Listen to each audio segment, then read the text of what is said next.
Salut, salut, bonjour, bonjour, bonsoir. C'est Congo News 24.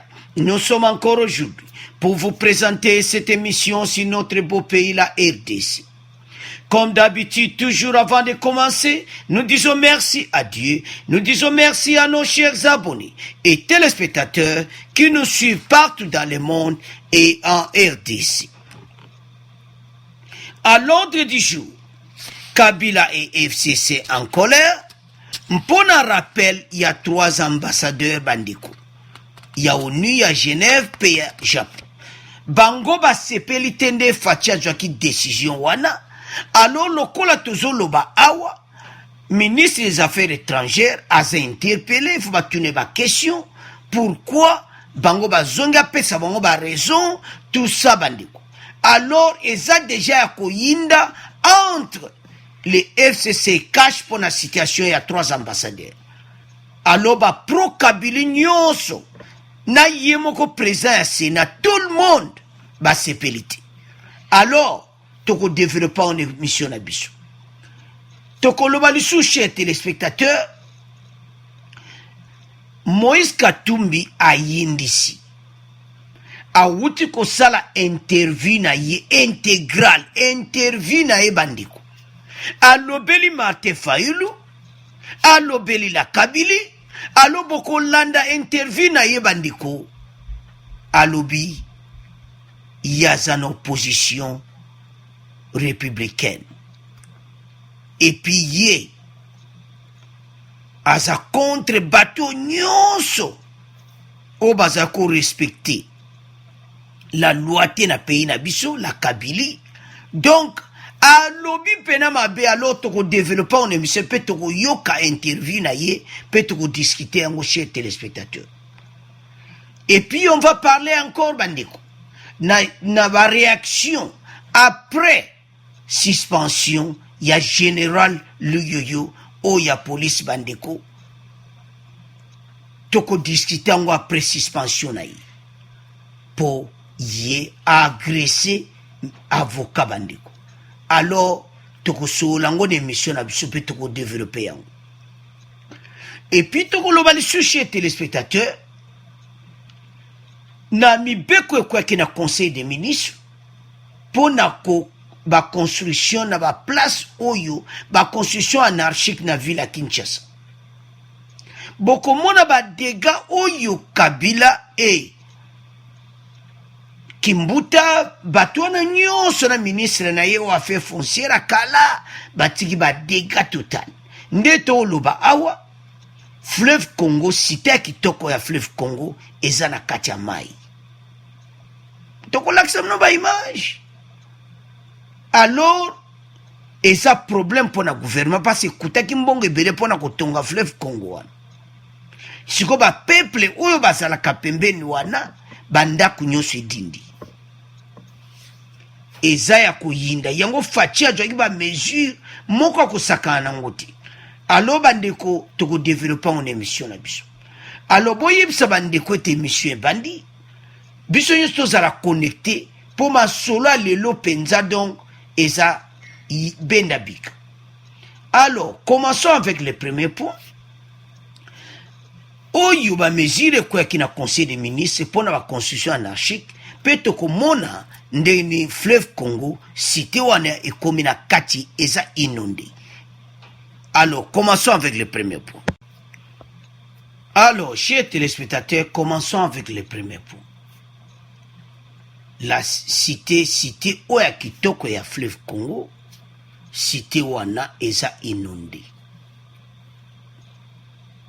Alors dégâts eza kosakana ngoti surtout na moba population ou aza ba côté wana o population bazana mo ba difficulté na bandako moko o ya manzanza tout ça bandeko edindi nde bozo mwana photo wana boko mona ngo vidéo bandeko sala bino passe wana ministre des affaires foncières na ilunga bayaki sur place pona kotala situation oyo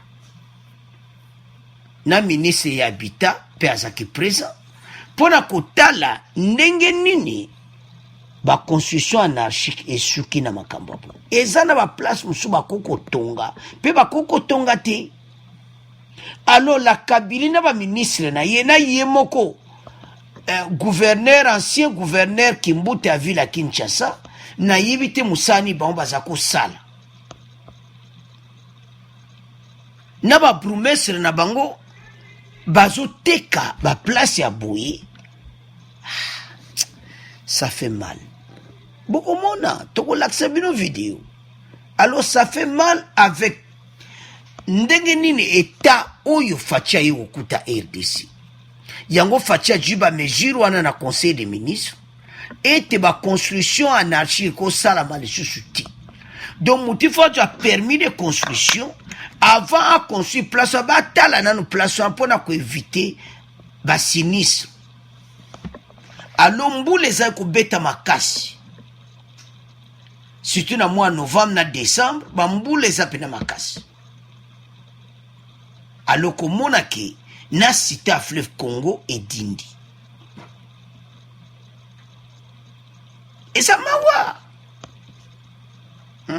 Bango kutu ba moi bien parce les maisons sont en étage mais population aux alentours. Il y a cité du fleuve. Alors ba population on a ba dernier des dégâts.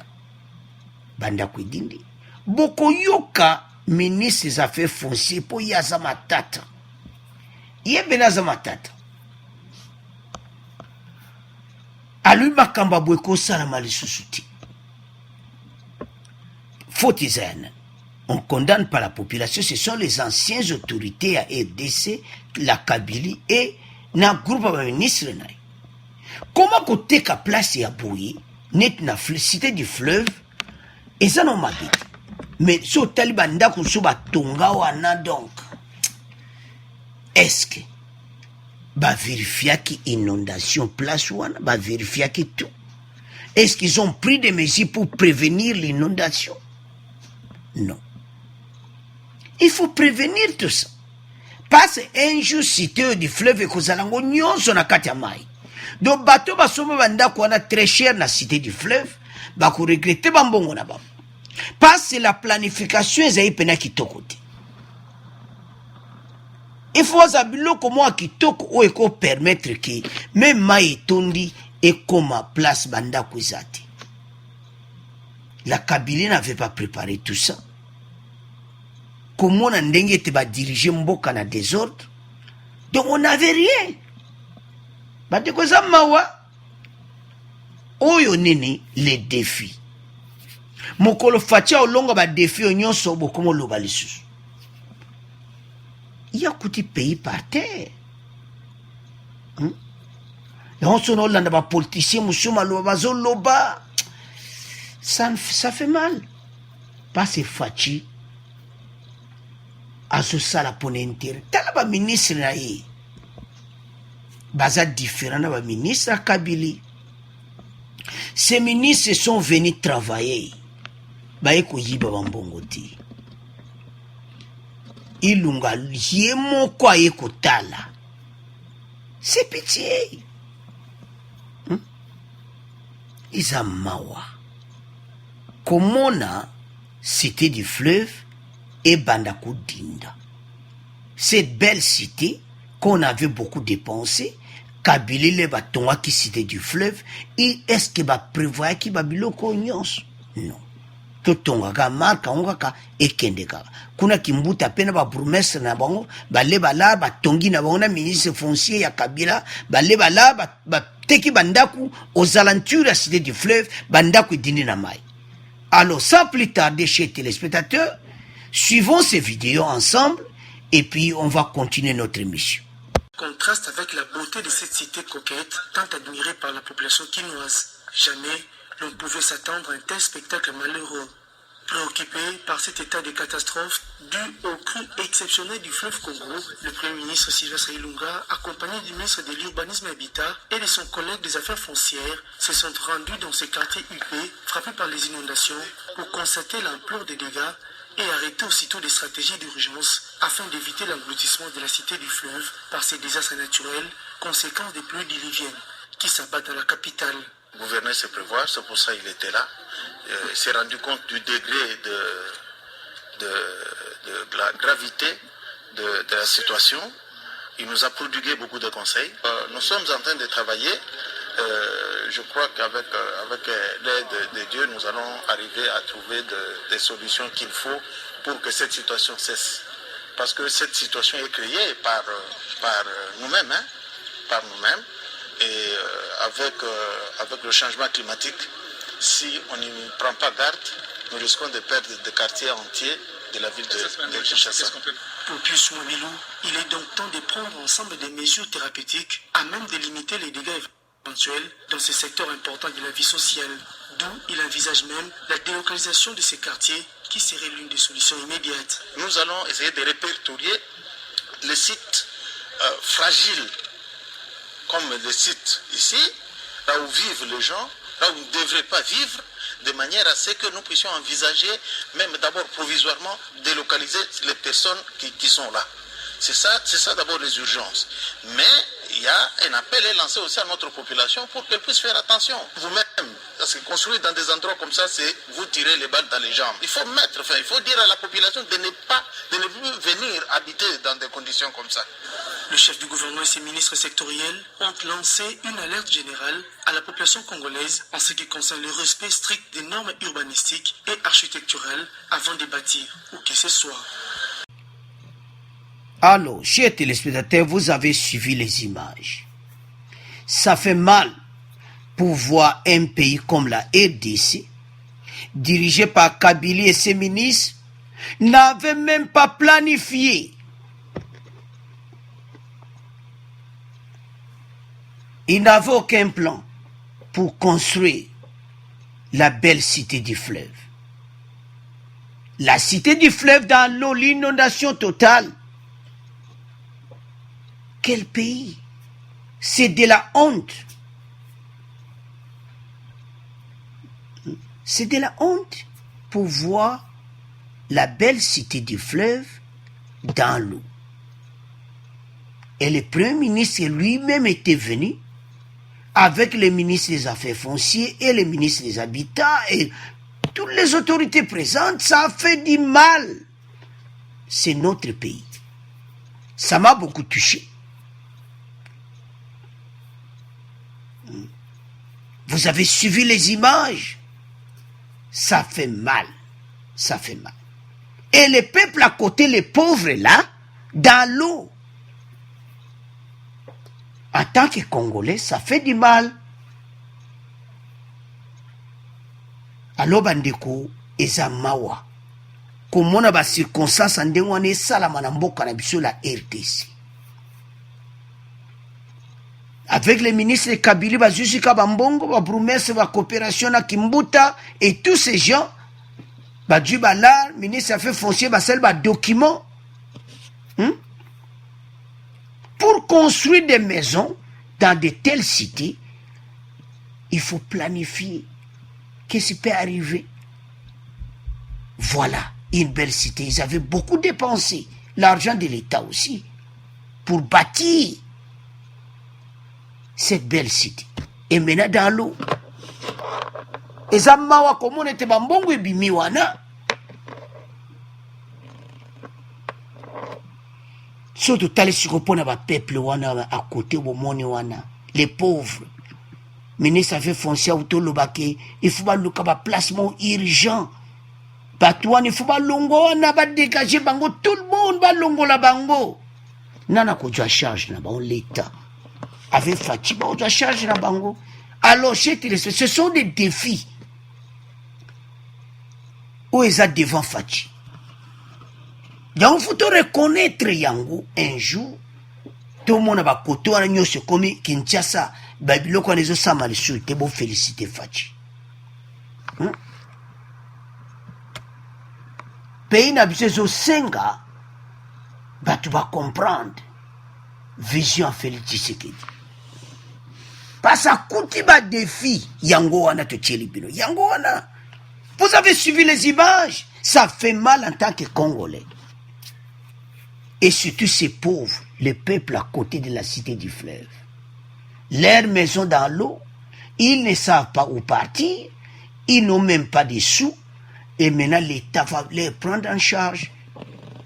Alors c'est pour cela que le président de la République avait décidé que la construction n'a pas mal chuté. Alors, si on a bien de l'image, alors, point d'absence.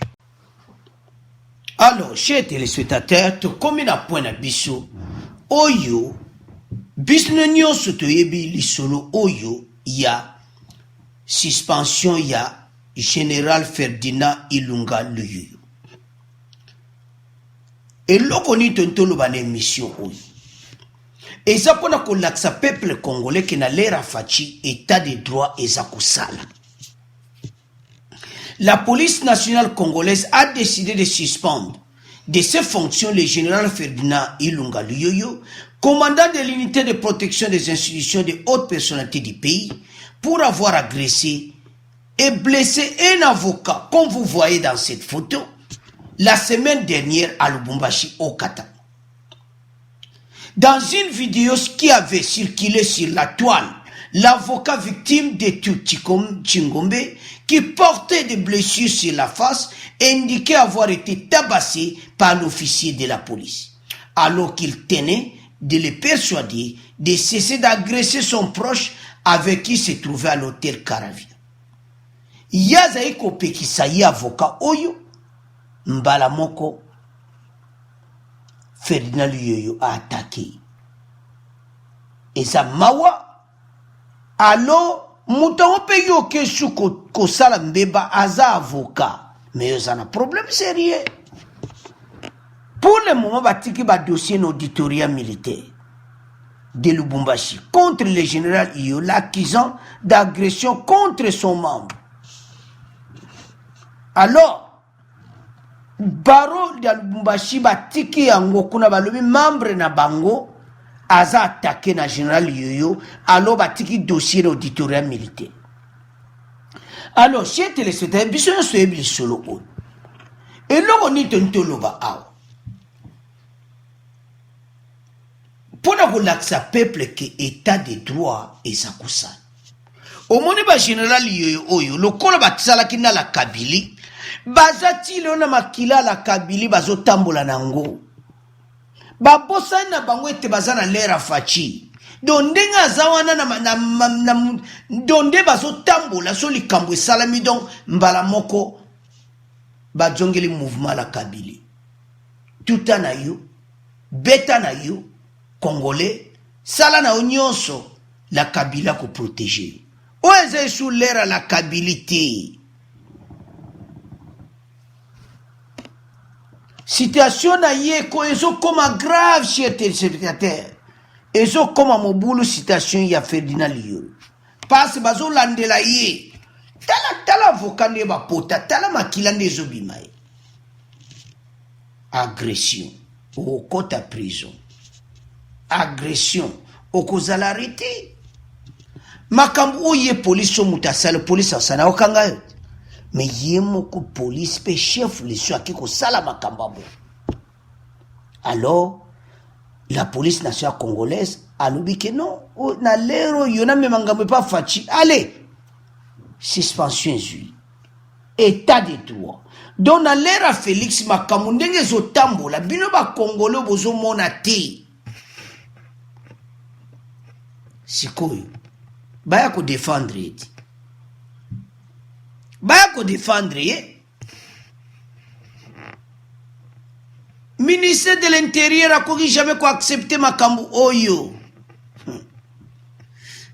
Papa, bidia kiyo bikoki. Ministre de l'Intérieur pe kakonde akotika yo te, ako protéger yo te.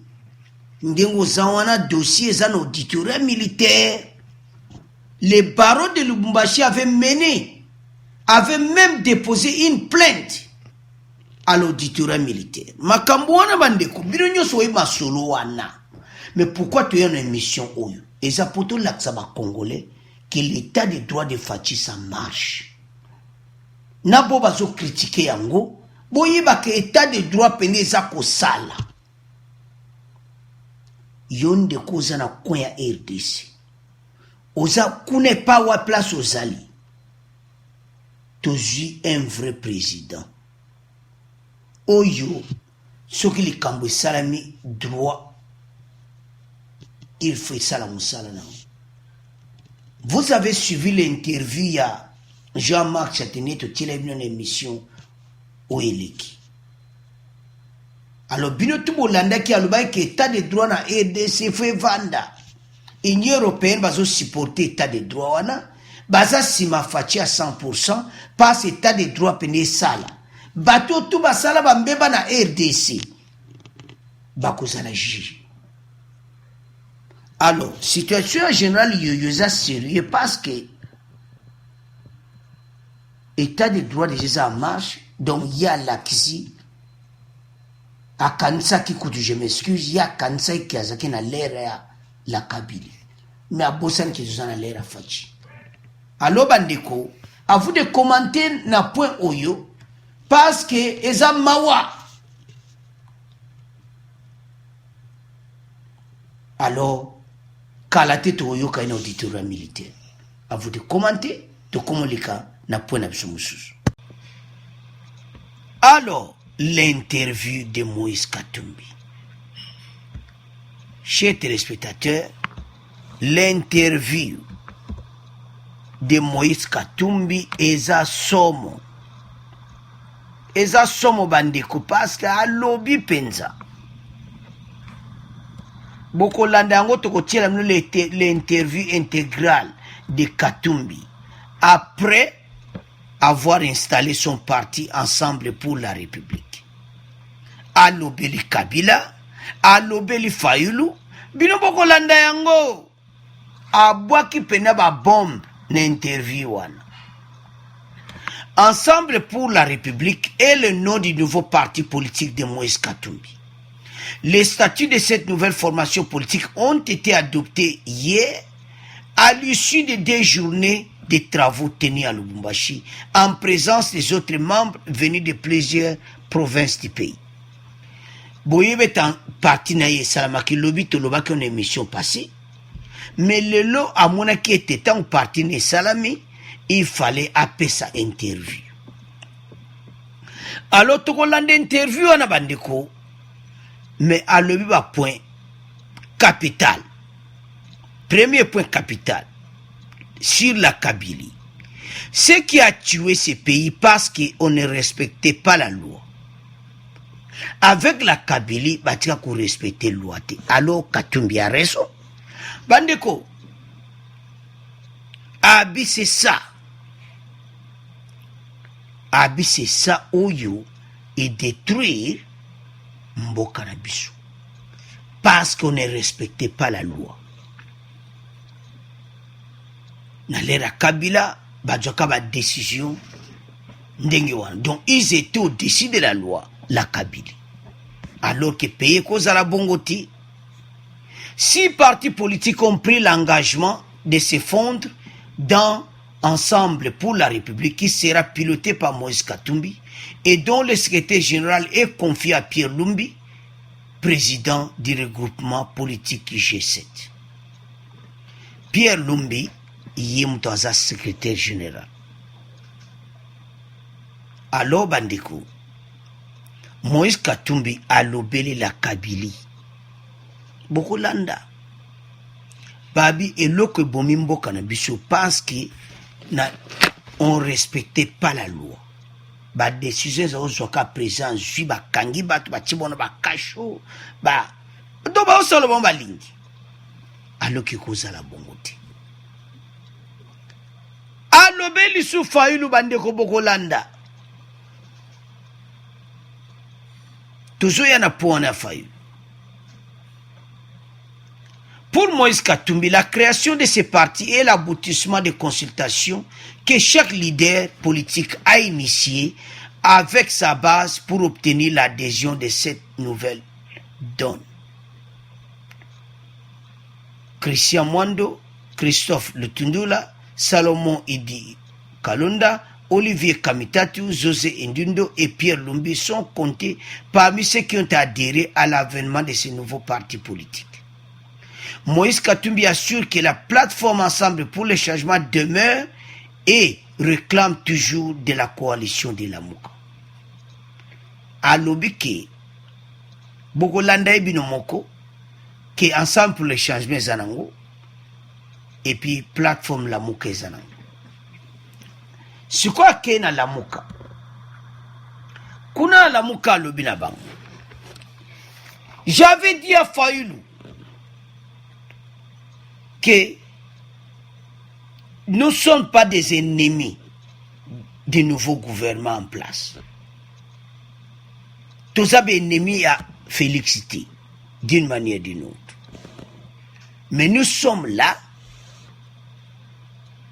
pour applaudir les bonnes choses, pour critiquer les mauvaises choses et apporter la solution après avoir critiqué.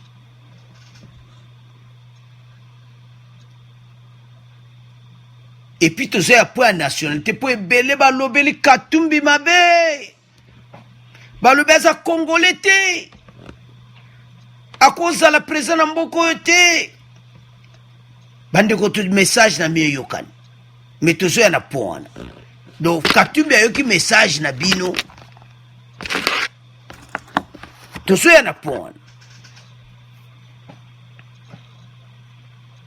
Alors bah tu n'es question pour na faille.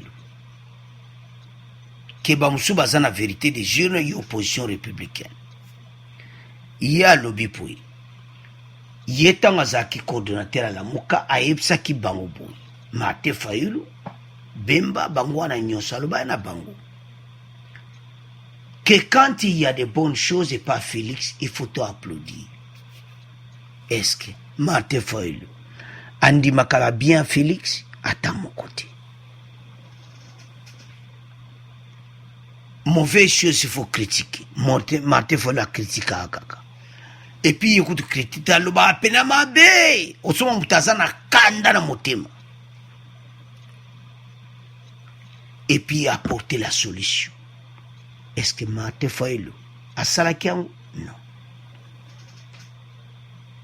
On lui a demandé la question sur le deuxième tour. Il y a constitution au Fatia Lubakina discours nae. Beaucoup landae. Et puis bah tu sur question, il y a double nationalité.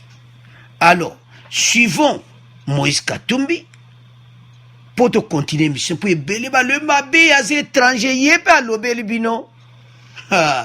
Katumbi lobinde bozaka pene Europa bozana double nationalité. Alors azo sepende ni Fatia azako libérer yango. Double nationalité zala mutu nyonso eye banoza congolais ozape français pour ba congolais belé ozoma na Belgique français bazaba français ba belge. Alors Katumbi alobi na bango bozana bana bino ba botama na France ba yé pas à moi na yé aza belge. Alors pe fachi pas à moi na yé aza belge. Alors pe bino batapoto pour bino obenga kikaza mopaya. Il n'y a pas le bino peut aux double nationalité. Alors, bah, on libérer double nationalité calaté de toute façon. Alors, suivons Moïse Katumbi. Après, on va continuer notre émission. Moïse Katumbi, bonjour. Bonjour. Était-il important pour vous de créer un parti politique quand on sait qu'il y avait Ensemble pour le changement que vous pilotiez?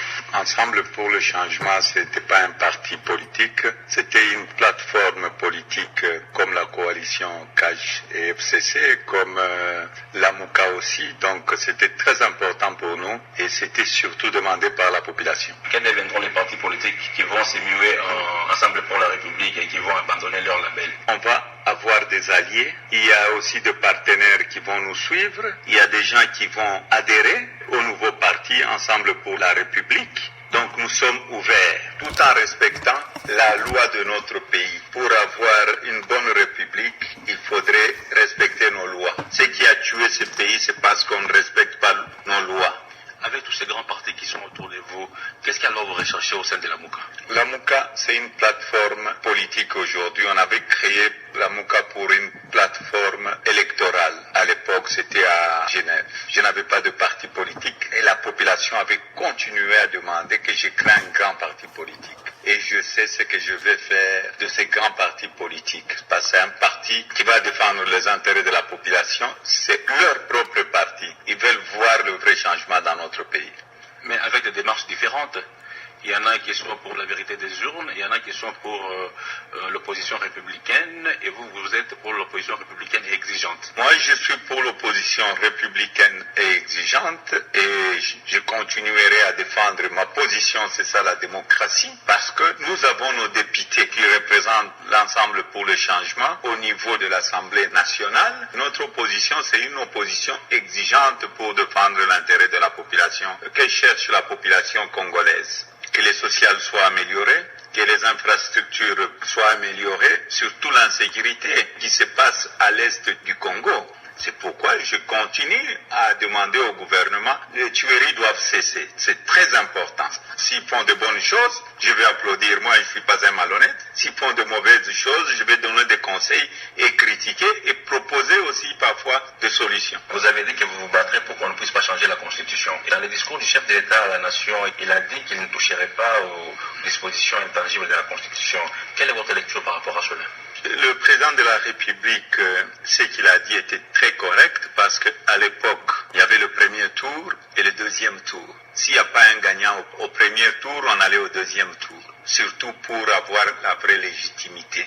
Et j'encourage cette démarche. Et il a bien souligné qu'on ne peut pas toucher aux articles intangibles. Nous sommes des sentinelles, nous sommes en train de surveiller. Le plus important pour nous, la Constitution doit être respectée et on doit aussi terminer l'impunité dans notre pays. Au Parlement, là, il y a combien d'étrangers? Même au gouvernement congolais, il y a combien d'étrangers? Ils m'ont collé une nationalité que je n'avais pas. J'ai mon passeport congolais, je suis congolais, je suis né au Congo. J'ai des enfants qui sont congolais et j'ai des enfants aussi qui sont belges, comme le président de la République a des enfants qui sont belges, lui-même est congolais, et il y a plusieurs Congolais qui sont aux États-Unis ou en Europe, qui ont leurs enfants, qui sont devenus des Américains, mais ils ont le droit d'être Congolais. Pour moi, c'est une démarche à encourager. Dans beaucoup de pays aujourd'hui, on autorise la double nationalité. Pour terminer, Moïse Katumbi, quand vous êtes rentré de l'exil, je crois le 20 mai dernier, vous avez dit, et c'était ici même à Lubumbashi, que vous feriez une démarche avec le président de la République avec vos compères de la Mouka. Il y en a qui n'étaient pas d'accord avec vous. Maintenant que vous pilotez votre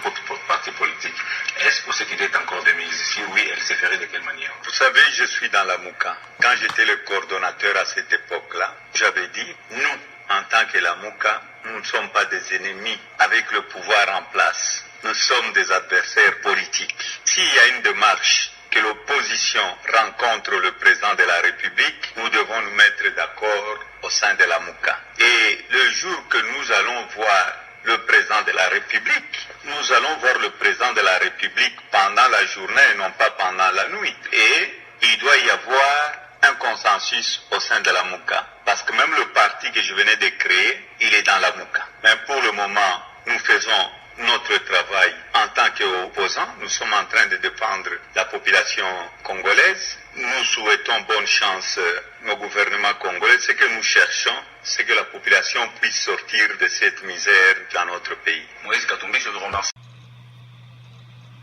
Alors, chers téléspectateurs, nous avons suivi Moïse Katumbi. Il a dit, on lui a demandé sur la Constitution, la double nationalité. Alors, la Constitution va le batuni. Yo le baki ozo veiller la Constitution va changer. Mais alors, idée Fatia Pessi pour la deuxième tour à présidentielle, yo le bini. Il a dit qu'il est d'accord avec ça. Voilà. Mais question on a batuna Martin Fayulu, il n'a même pas répondu. À quel on mupanzi qui est la vérité des yeux. Alors bien ça d'accord nango. Pour la légitimité. Deuxième tour, il y a présidentiel et Kozala. Fatia ko changer en haut. Bah ko changer on a constitution. Et il faut les Canada deux tours. Ndenge salama kena 2011. Alors il faut salamana deuxième tour. Alors et Kozala bien. To comme la deuxième tour tête à tête, les deux président bakotikala tokovote o nani biso tosepeli na ye malgré toyebi na biso ke faci akoganye na 2023 wa toyebi na biso mais lelo tolobaka ake peuple akoma libre akochoisir président na ye sans batricherie yango faci apesi proposition na ya deuxième tour na présidentielle alors bino mpe bolandi Moïse Katumbi alors batuni ye mpo na double nationalité azalaki clair alors me badiaspora nde tozawa yo diaspora place ozali na Belgique, Allemagne, France, Angleterre, Canada, États-Unis place ozali alobi me obota mwana aza canadien yo mo posa nationalité canadien mais oza mpe na passeport congolais abi ye aza na passeport congolais abi babamba ye banationalité okuta aza nango te alo bandeko bobamba ye banationalité ya baitalien ye alobi azala ne italien te azolobaka azala mwana na Belgique doseke azala ne ya nationalité italienne te alobi no bobambele bamakambo. Alors, chers téléspectateurs, awa, situation Moïse Katumbi tontoloba nini que il y a sali parti politique naïe parce que il y a l'obété parti politique les on a pona quoi applaudir ba bonne chose il faut bandima parti politique faut ndima ba bonne chose aiba lia pour bandima ba bonne chose à fachi et puis ba mauvaise chose ba ko critiquer mais bah quoi apporter solution. Je vais donner un exemple. Martin Fayulu, quand de bozo monaye, yeso a critiqué Fachi, a même jamais solution. Quand vous avez critiqué, amenez la solution. Soko linga amboka na yo. Donc bah critiquer Martin Fayulu, a tikala jamais comme même solution. Et yindaka mobule kota nango non. Martin Fayulu faut raisonner côté et puis bah conseiller ne soit dans des missions pas sur la naïe parce que toi lio ana poto et Congo est à la Congo moko ini ndenge président de la République à lingi tout tika ba division pamba pamba tu ne question kuna la muka baza na vérité des urnes bongo yoshiko yabiye opposition républicaine exigeante abi opposition républicaine ndenga ya gotam sa parti na ye ma yebinde ba ko vivre avec ba parti musus tout ça c'est ça alors bandeko tozana mingiti mais tontolo bakali kamoko ete Martin Fayulu face à l'effort alaksa kabongo teke aso sepela na fachite tout ça. Nayoka interview moi bien que mon frère. Oui, continue bengaye bongo. Bozala bien. Mais la politique à part, boza tant que il met congolais to lingana. Yango Katumbi abwaki libao mabanga la lamuka. Eza grand libanga bandeko. Alobi to aliwana poto applaudir ba bonne chose à Fachi. Pour critiquer et apporter la solution. Toza benimité mutu nyonso kinokuta na Fachi a respecter kama kama oyo kimekoti. Alors à vous de commenter, chers téléspectateurs. Parce que situation oyo et sa situation oyo ba Congolais bele pe ba réfléchir pas toujours le ba Katumbi aza Congolais te Katumbi aza boaza be biso to landi wana aza yemoko te na biso mo wa Congolais to za de ba nationalité ya belge français allemand bele bazanango. Alors chers téléspectateurs, comment clôturer point oya Katumbi? À vous de commenter to comment les kasikona point na biso ya suka. Alors, chers téléspectateurs, tout comme un point à biso, oyo, il y a Kabila, et FCC en colère sur les rappels des 3 ambassadeurs. Donc, bazong saki 3 ambassadeurs wana bango bazaki d'accord. Ils ne sont pas bazaki vraiment d'accord nangote. Yindi Siango, le pro-Kabila conteste les rappels des 3 ambassadeurs.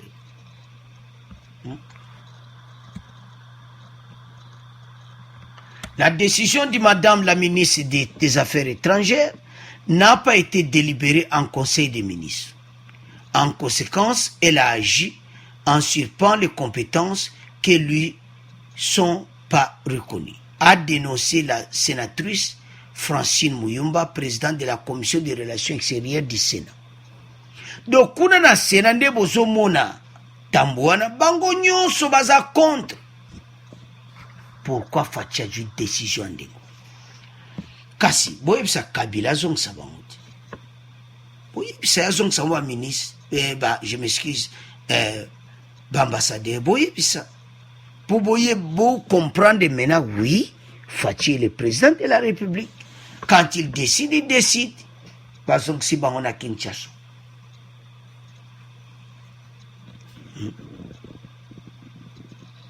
Accusé de manquements graves. Des partisans de l'ancien président congolais Joseph Kabila ont contesté mardi la mesure de rappel définitif en RDC des 3 ambassadeurs nommés par l'ex-chef de l'État, accusés de manquements graves. Le ministère des Affaires étrangères n'a pas donné les détails sur les fautes commises par 2 représentants de la RDC auprès des Nations Unies à New York. Ignace Gata Mavita auprès de l'ONU à Genève, Zeno Mukongo. Donc, Oya New York, Ignace Gata, paye à Genève, Zeno Mukongo. Alors, bango ba sepela kinangoti. Bango ba sepela kinangoti. Donc, la Kabylie a l'accepté na colère, a sepeli na décision, mais à na choisi, il faut accepter. Parce que, Fachinde Mukonji, tant que tu as bien bandeko, et belé basara toujours na ba doute tout ça. Mais c'est Fachi qui est le président de la République, un point, un trait. Oh, tout baya kanango des aba distractions que au Kabila zan influence, tout ça, ce sont des distractions. Si il y a une influence, pourquoi Kabila est en colère pour la situation? Ba ministre apena ba yeli Fachi, pangonyos. Alors, c'est pitié. Eza mawa bandeko. La décision de Madame la ministre d'État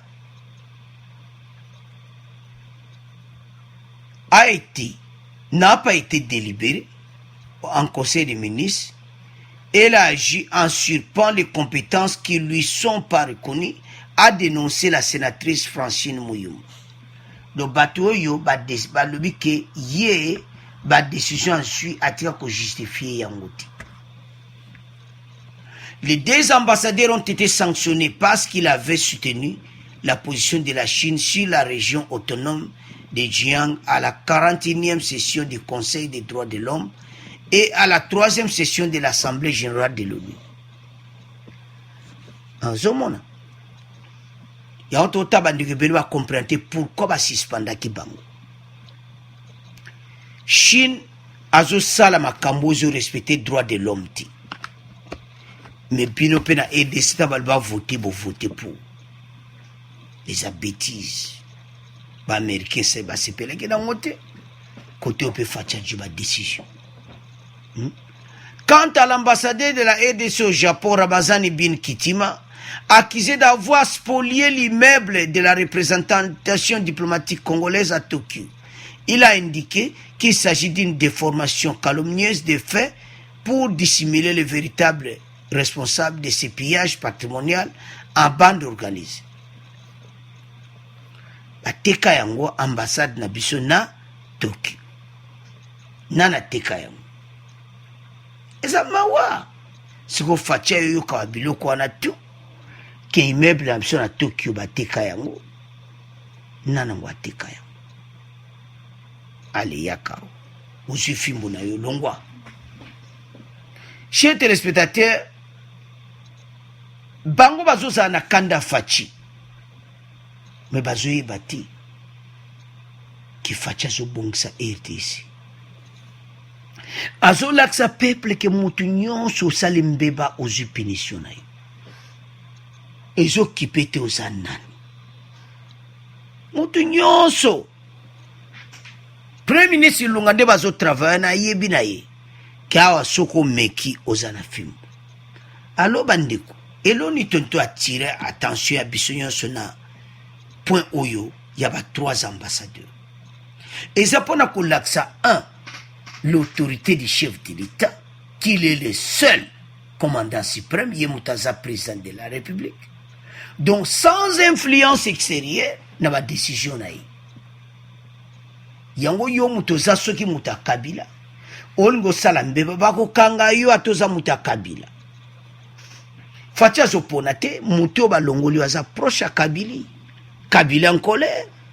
Kasi Kabila zongsa ye na New York. Kadjo ye azongsa ye. Total. Ah! Andeko, il faut ton dima, président Félix. Aza ko imposer sur tous les niveaux. Alobine Kanga Bisaka Nyas Ngata, allez, Kinshasa. Kanga Bisaka. Allez, Bango Nyonso. Kanga Bisaka, Kinshasa. Yope Zeno Mukongo, Ozaki, ambassadeur d'Abson à Genève. Kanga Bisaka.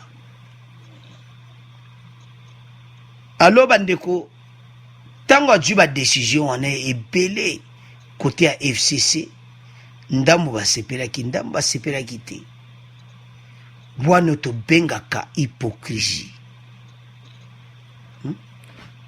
Sepela na mboka na job look ba décision mboka nezo zoma kitoko sepela na mboka na yo. Bozo mone Nyas Ngata oyo.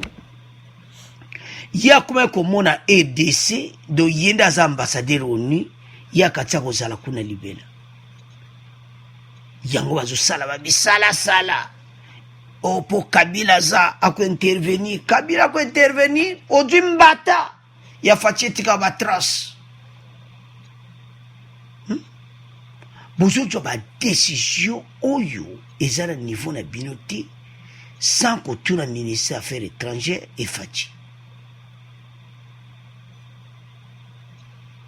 Alors eza mawa.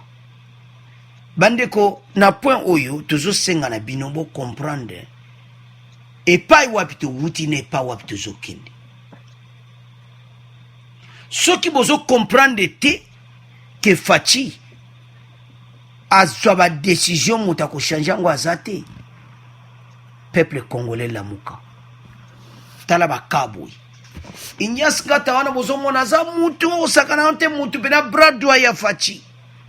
Me ba limoger zonga Kinshasa. Pour fachi